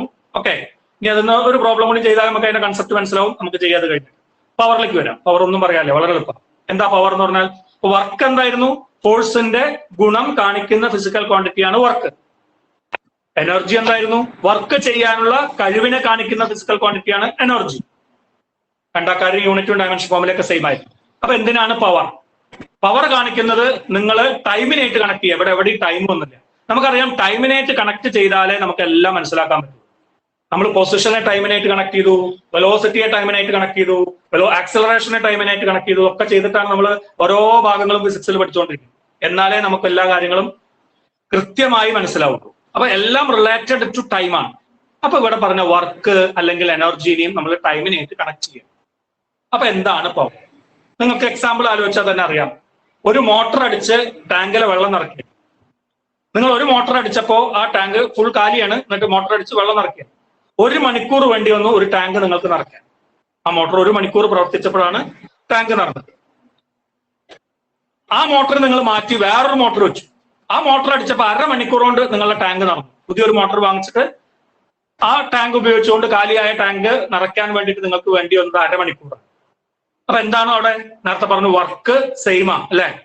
ടാങ്ക് നിറയ്ക്കുക, കിണറിൽ ഉണ്ടായിരുന്ന വെള്ളത്തിനെ പൊക്കി ടാങ്കിലേക്ക് കൊണ്ടുപോയി നിറയ്ക്കണം. ഇതാണ് വർക്ക്. അപ്പൊ രണ്ടിലും ടാങ്ക് നിറച്ചു, ഒരേ വോള്യം നിറച്ചു. Work done is same, but time. ആദ്യത്തെ മോട്ടോർ 1 മണിക്കൂർ കൊണ്ടാണ് ആ പണിയെടുത്തത്. പക്ഷെ രണ്ടാമത്തെ മോട്ടോർ 1/2 മണിക്കൂർ കൊണ്ട് ആ പണിയെടുത്തു.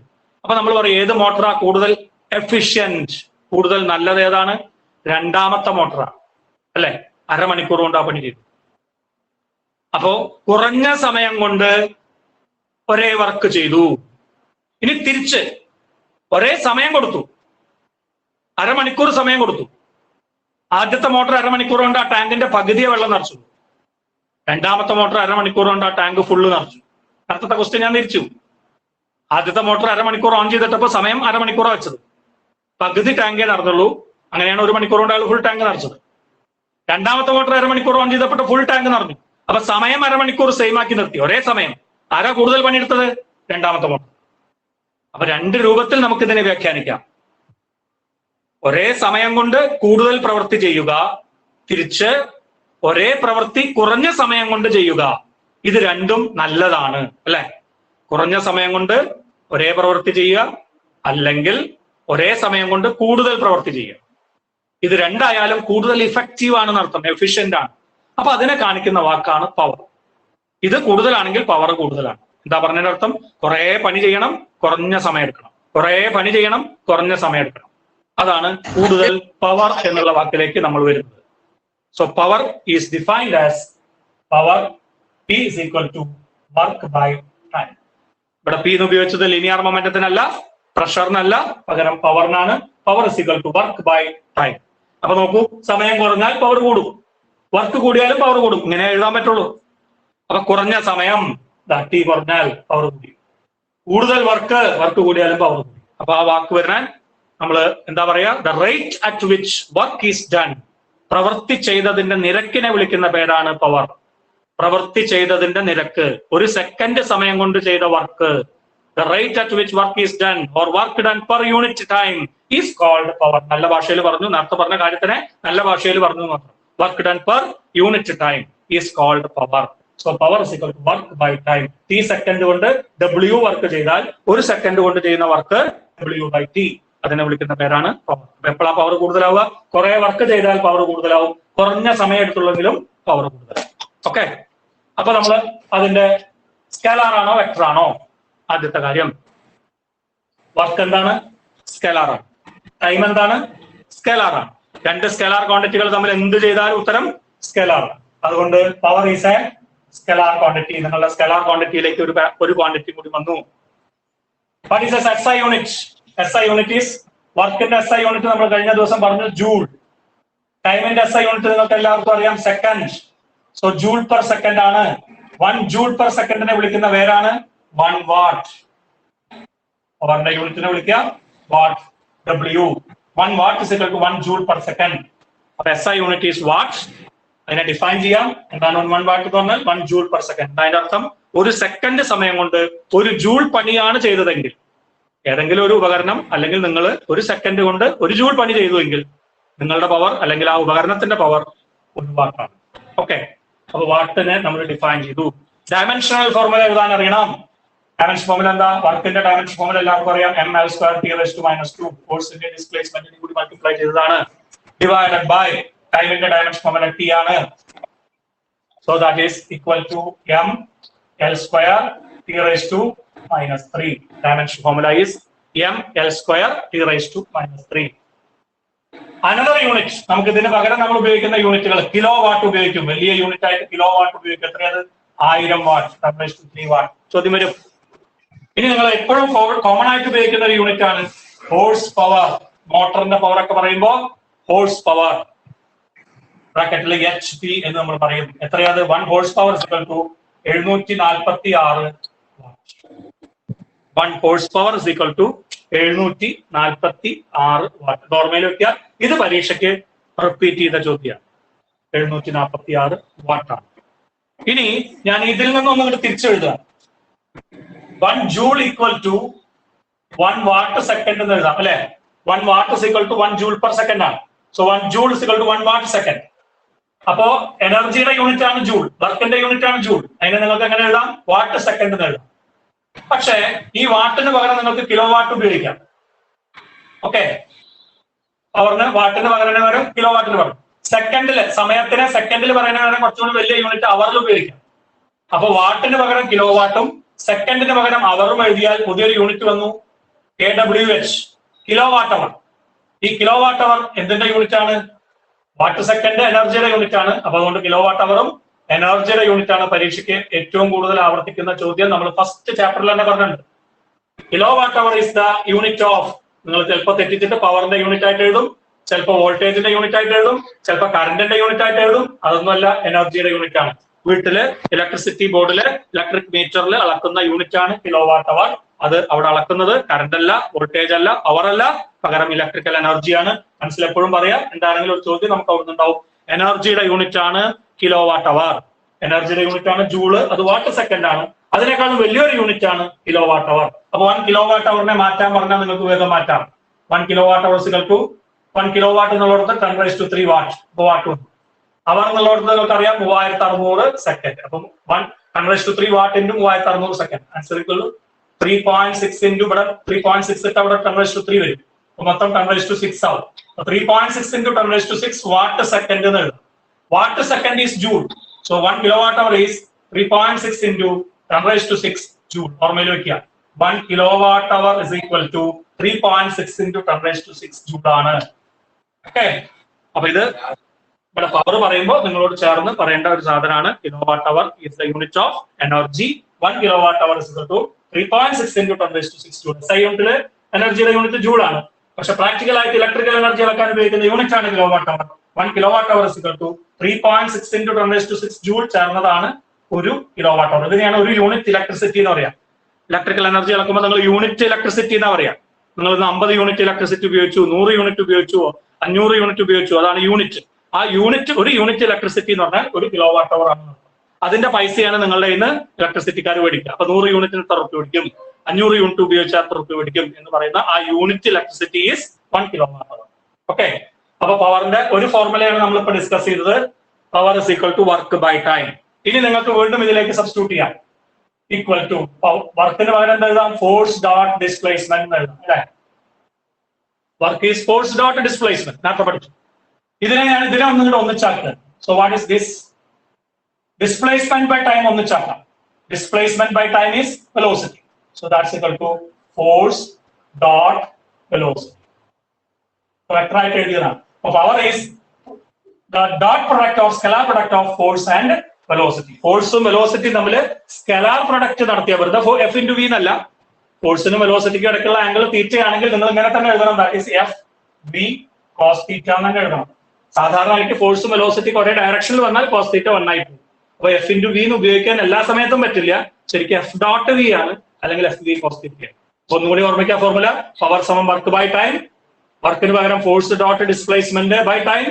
ഡിസ്പ്ലേസ്മെന്റ് ബൈ ടൈമിന് പകരം വെലോസിറ്റി കൊടുത്താൽ ഫോഴ്സ് ഡോട്ട് വെലോസിറ്റി.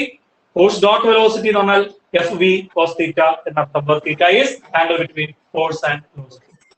അപ്പോ power is the scalar product of, പരീക്ഷയ്ക്ക് ചോദിച്ച ചോദ്യമാണ്. Power is the scalar product of. Mute ചെയ്യുക.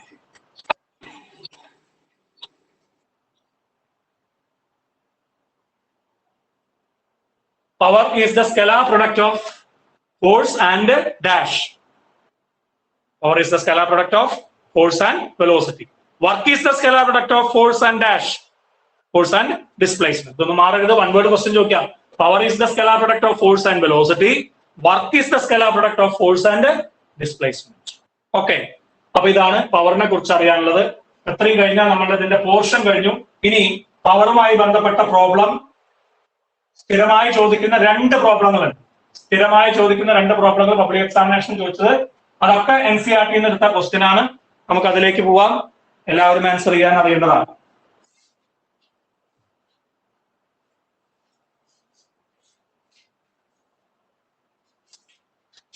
യെസ്, ഇത് 2018 ചോദിച്ച ചോദ്യമാണ്. 2018 മാർച്ചിൽ ചോദിച്ച ചോദ്യം. An elevator എന്ന് പറഞ്ഞാൽ ലിഫ്റ്റ് എന്നർത്ഥം. An elevator can carry a maximum load of 1800 kilogram. ഒരു ലിഫ്റ്റിന് പരമാവധി കൊള്ളാവുന്ന മാസ് 1800 കിലോഗ്രാം അതിൽ കയറ്റാം. അത്രയും ആൾക്കാരെ കയറ്റാം, അല്ലെങ്കിൽ അത്രയും സാധനം കയറ്റാം. ആ 1800 കിലോഗ്രാം എന്ന് പറഞ്ഞാൽ എലിവേറ്ററും പാസഞ്ചേഴ്സും കൂടിയതാണ്.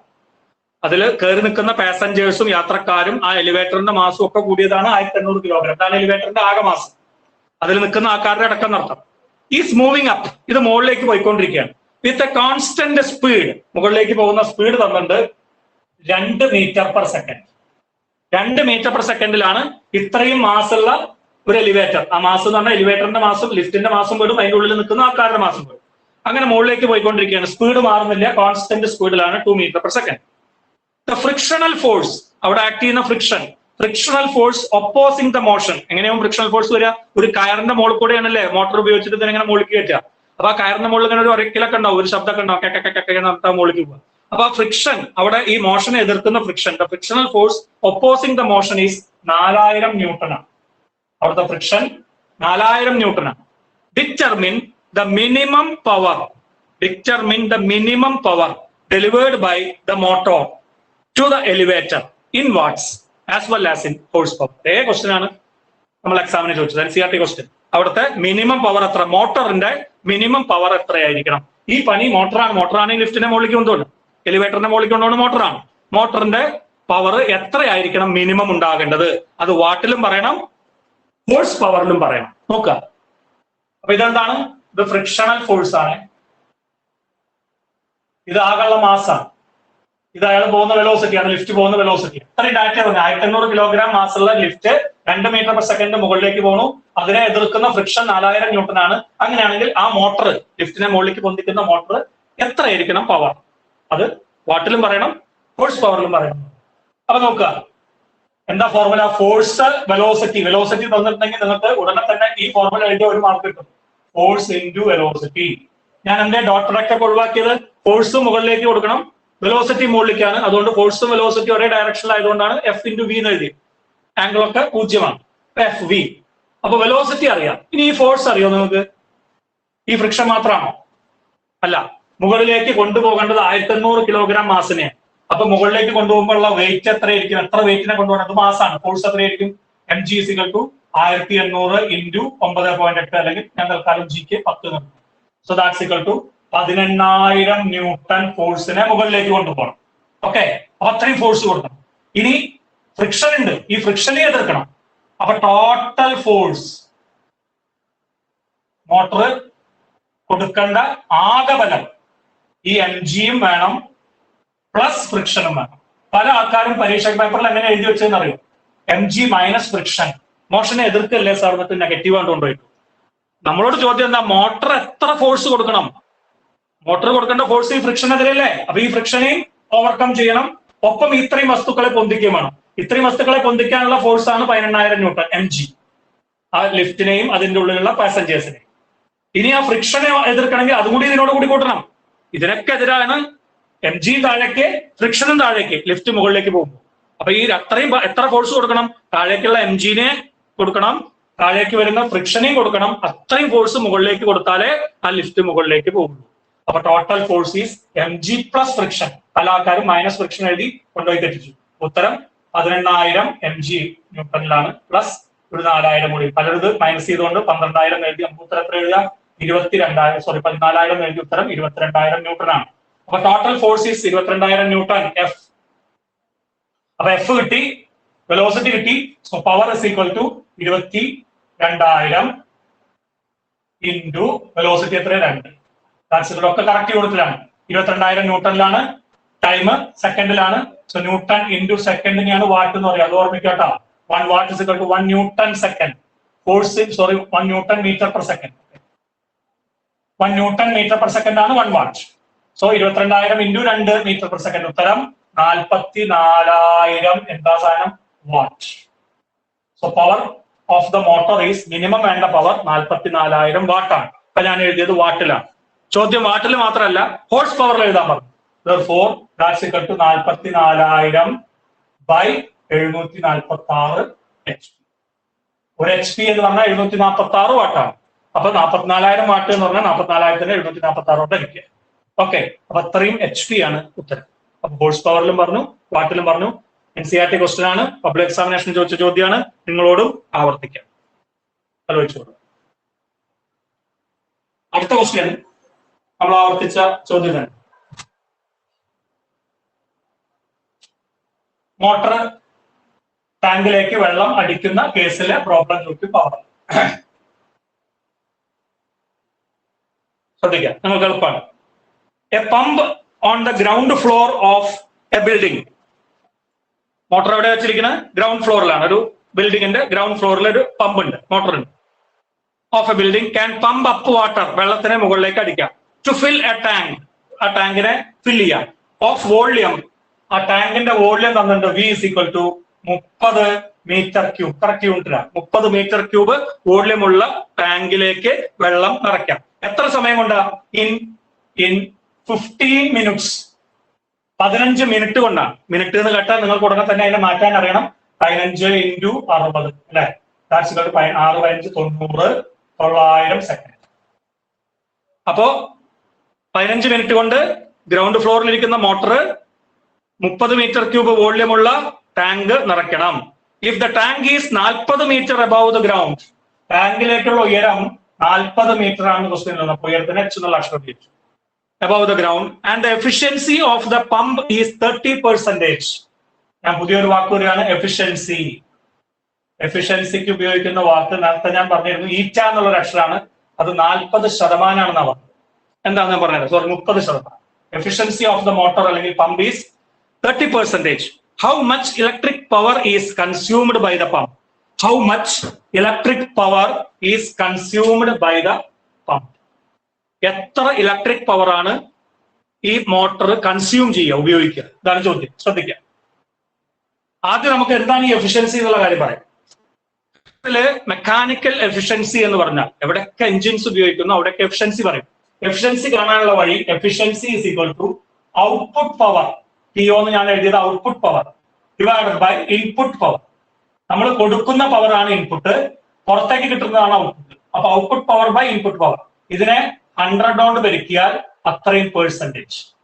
ഈറ്റ efficiency is equal to output power by input power into 100%. Okay, പെർസെന്റേജിൽ കിട്ടുമ്പോൾ ഒരു 100 അവിടെ ഉണ്ടാവും. എന്താ അതിന്റെ അർത്ഥം?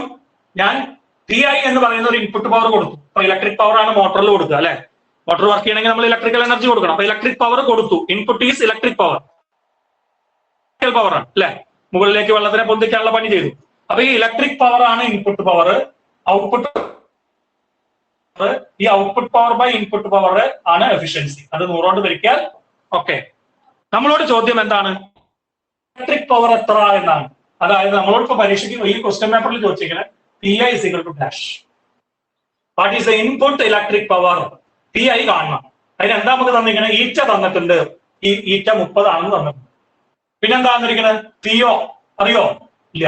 പക്ഷെ നിങ്ങൾക്ക് അറിയാം മെക്കാനിക്കൽ ഔട്ട്പുട്ട് പവർ എത്ര വേണ്ടി വരും എന്ന് നിങ്ങൾ കാൽക്കുലേറ്റ് ചെയ്യണം. പുറത്തേക്ക് എത്ര പവർ എടുത്താലാണോ ഈ പണി ചെയ്യുക. അപ്പൊ ഔട്ട്പുട്ട് പവർ നിങ്ങൾക്ക് കാൽക്കുലേറ്റ് ചെയ്യാം. ഈറ്റ നിങ്ങൾക്ക് അറിയാം. അപ്പൊ ഇൻപുട്ട് പവർ കാൽക്കുലേറ്റ് ചെയ്യാം. അപ്പൊ ആദ്യം വേണ്ടത് നമുക്ക് PO കാണണം, ഔട്ട്പുട്ട് പവർ. ഔട്ട്പുട്ട് പവർ എന്ന് പറഞ്ഞാൽ ആ മോട്ടോർ ചെയ്യുന്ന പവർ എത്ര, മോട്ടോർ ഉണ്ടാക്കുന്ന പവർ എത്ര. എന്താ മോട്ടോർ ചെയ്യേണ്ട പണി? 40 മീറ്റർ ഉയരത്തിലിരിക്കുന്ന ടാങ്കിലേക്ക് 30 മീറ്റർ ക്യൂബ് വെള്ളത്തിനെ 900 സെക്കൻഡ് കൊണ്ട് നിറയ്ക്കണം. 40 മീറ്റർ ഉയരത്തിലിരിക്കുന്ന ടാങ്കിലേക്ക് 30 മീറ്റർ ക്യൂബ് വെള്ളം 900 സെക്കൻഡ് കൊണ്ട് നിറയ്ക്കണം. താഴത്തിരിക്കുന്ന ആളെ മുകളിലേക്ക് കൊണ്ടുവയ്ക്കുമ്പോൾ ഉറപ്പായിട്ട് നിങ്ങൾക്ക് എഴുതാൻ പറ്റണം work is equal to mgh. നേരത്തെ ഞാൻ പറഞ്ഞു. So that is equal to m തന്നിട്ടുണ്ടോ? m തന്നിട്ടില്ല, പകരം എന്താ തന്നിരിക്കുന്നത്? വോള്യമാണ്. നിങ്ങൾക്ക് അറിയാവുന്ന കാര്യം,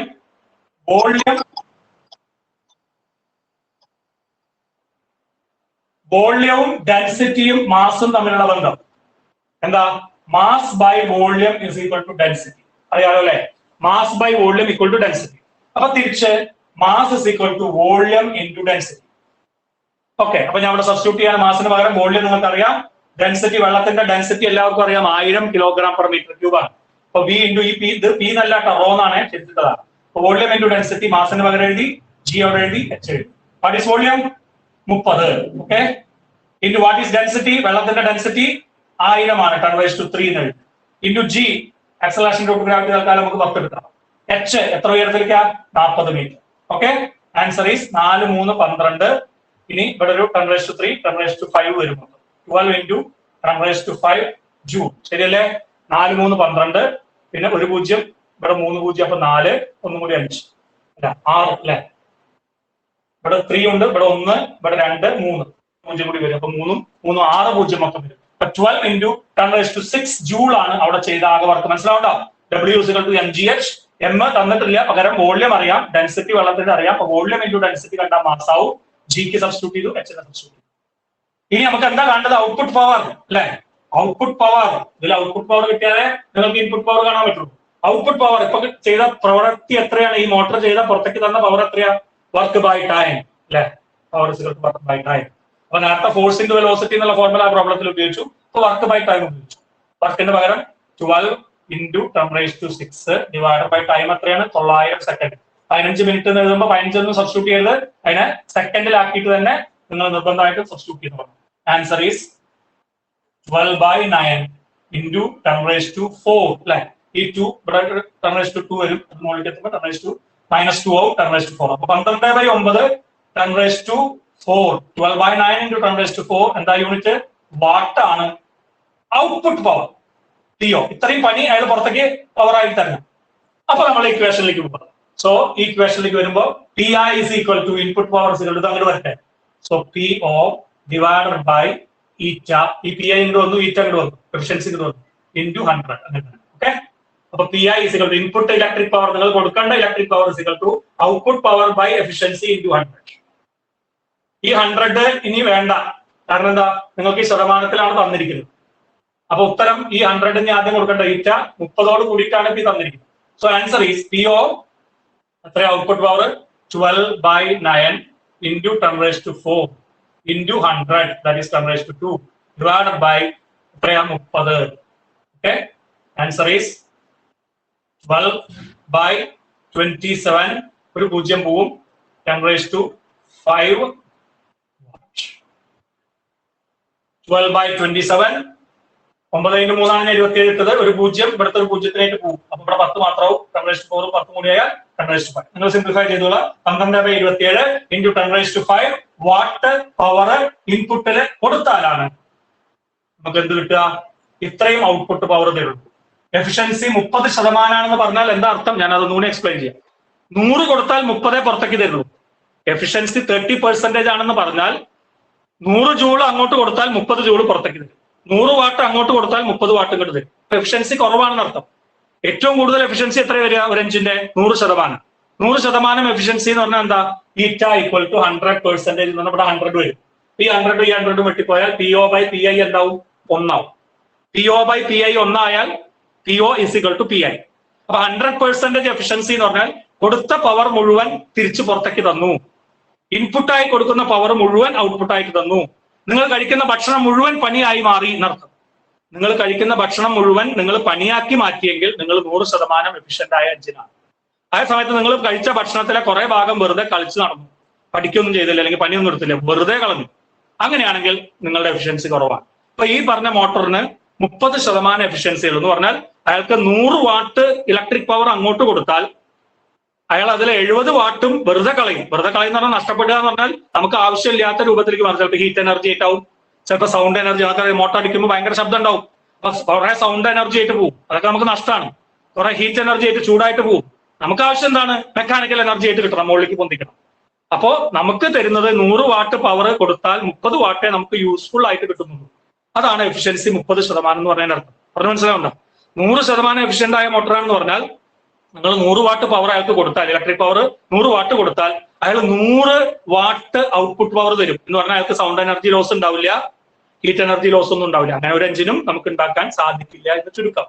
100% എഫിഷ്യൻസി ഉള്ള എഞ്ചിൻ ഉണ്ടാക്കാൻ ഒരിക്കലും പോസിബിൾ അല്ല. ദാറ്റ് ഈസ് ആൻ ഐഡിയൽ കേസാണ്. അപ്പൊ നമുക്ക് പരമാവധി എഫിഷ്യൻസി എന്ന് പറഞ്ഞാൽ 99%, 90% എന്നൊക്കെ പറയുള്ളൂ. അപ്പൊ സാധാരണ നിങ്ങൾ വീട്ടിൽ ഉപയോഗിക്കുന്ന മോട്ടറൊക്കെ ഒരു 50%, 60% എഫിഷ്യൻസി ഉള്ളൂ. ബാക്കിയൊക്കെ ആവശ്യമില്ലാണ്ട് ഹീറ്റായും സൗണ്ടായും പോയിക്കൊണ്ടിരിക്കുകയാണ്. നമ്മുടെ ഇലക്ട്രിസിറ്റി ബില്ല് വെറുതെ പോകുന്നു എന്ന് മാത്രം. ഓക്കെ, അപ്പൊ അതാണ് എഫിഷ്യൻസിയുടെ അർത്ഥം. 30% എഫിഷ്യൻസി എന്ന് പറഞ്ഞാൽ 100 വാട്ട് പവർ കൊടുത്താൽ 30 വാട്ട് പവർ തരും. ഇപ്പൊ നമുക്ക് എത്ര തരണം? പുറത്തേക്ക് കിട്ടേണ്ട പവറാണ് ഞാൻ എഴുതിയത് 12/9 × 10⁴. ഇത് കിട്ടാൻ വേണ്ടിയിട്ട് 12/27 × 10⁵ കൊടുക്കണം. ഇതിനേക്കാളും എത്രയും വലുതാണ്. അപ്പൊ ഇത് കിട്ടാൻ വേണ്ടി ഇത്രയും പവർ നമ്മൾ അങ്ങോട്ട് കൊടുത്തോളണം. ഇതെല്ലാം നമ്മൾ കൊടുത്തു. 12/9 × 10⁴ അല്ലത്, 10⁵ അല്ലേ വന്നത്. അപ്പൊ ഇത് കൂടുതലാണ്. ഇത്രയും പവർ നമ്മൾ കൊടുത്താലേ ഇത്രയും പവർ അയാൾ പുറത്തേക്ക് ഡെലിവറി ചെയ്യും. ഇത്രയും പവർ കിട്ടിയാലേ നമുക്ക് ഈ പറഞ്ഞ മോട്ടർ ഉപയോഗിച്ച് ഇത്ര ഉയരത്തിലുള്ള ടാങ്കില് ഫുൾ വെള്ളം നിറയ്ക്കാൻ പറ്റും. അപ്പൊ നമുക്ക് കുറെ നഷ്ടങ്ങൾ ഉണ്ടായില്ല. ഇത്രയും കൊടുത്തു, പക്ഷെ ഇത്രയും കിട്ടിയുള്ളൂ. ഇതാണ് എഫിഷ്യൻസിയുടെ അർത്ഥം. ആ പ്രോബ്ലം നിങ്ങൾക്ക് ചെയ്യാൻ അറിയാം. അപ്പോ ഇത്രയും കാര്യങ്ങളൊക്കെയാണ് NCERT-യുമായി ബന്ധപ്പെട്ട ക്വസ്റ്റ്യൻസിൽ ഉള്ളത്. 1-2 പ്രോബ്ലം കൂടി നമുക്ക് ചെയ്യണമെന്ന് ഞാൻ കരുതിയിരുന്നു. അത് ഞാൻ വാട്സാപ്പിൽ നിങ്ങൾക്ക് തരാം. NCERT ക്വസ്റ്റ്യൻസ് പെട്ടെന്ന് ചെയ്തു തീരില്ല. 1 മണിക്കൂറോളായി നമ്മൾ പുറപ്പെട്ടിട്ട്. അപ്പോൾ ചാപ്റ്ററിലെ പ്രധാനപ്പെട്ട സാധനങ്ങളൊക്കെ പറഞ്ഞു.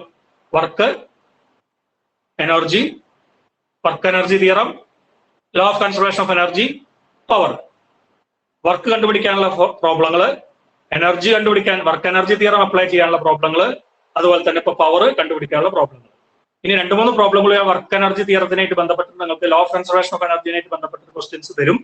അത് നിങ്ങൾ നിർബന്ധമായിട്ട് ചെയ്യേണ്ടതാണ്. അതും കൂടി NCERT ക്വസ്റ്റ്യൻസ് ഞാൻ അയച്ചുതരാം ഇന്ന് രാത്രിയോടുള്ളില്. അപ്പോൾ നിങ്ങളുടെ ചാപ്റ്റർ നമ്പർ 6 ഈസ് ഓവർ. ഓർമ്മകൾ ഉണ്ടായിരിക്കണം. എന്തൊക്കെയായിരുന്നു ഓർമ്മകൾ ഉണ്ടായിരിക്കേണ്ടത്? യൂണിറ്റ്സ്. ആദ്യത്തെ ഫിസിക്കൽ വേൾഡ്, രണ്ടാമത്തെ യൂണിറ്റ്സ് ആൻഡ് മെഷർമെന്റ്, മൂന്നാമത്തെ motion along A straight line, നാലാമത്തെ മോഷൻ ഇൻ എ പ്ലെയിൻ, അഞ്ചാമത്തെ ലോസ് ഓഫ് മോഷൻ, ആറാമത്തെ വർക്ക് എനർജി പവർ. ഇത് പഠിക്കുമ്പോൾ അവിടുത്തെ അങ്ങനെ ഓരോന്നോരോന്നും ഇല്ലാണ്ടായി പോകരുത്. അതിനെ നിങ്ങൾ ചേർത്ത് നിർത്തുക, പുതുതിനെ നിങ്ങൾ പിടിച്ചെടുക്കുക, പുതിയ വിവരങ്ങൾ ആർജിക്കുക, പഴയത് നഷ്ടപ്പെടാതിരിക്കാൻ സൂക്ഷിക്കുക. ഇതാണ് നമുക്ക് എപ്പോഴും ശ്രദ്ധിക്കേണ്ട കാര്യം. കൂടുതലായിട്ടൊന്നും പറയാനില്ല. Thank you all. Thank you, sir. Thank you, sir.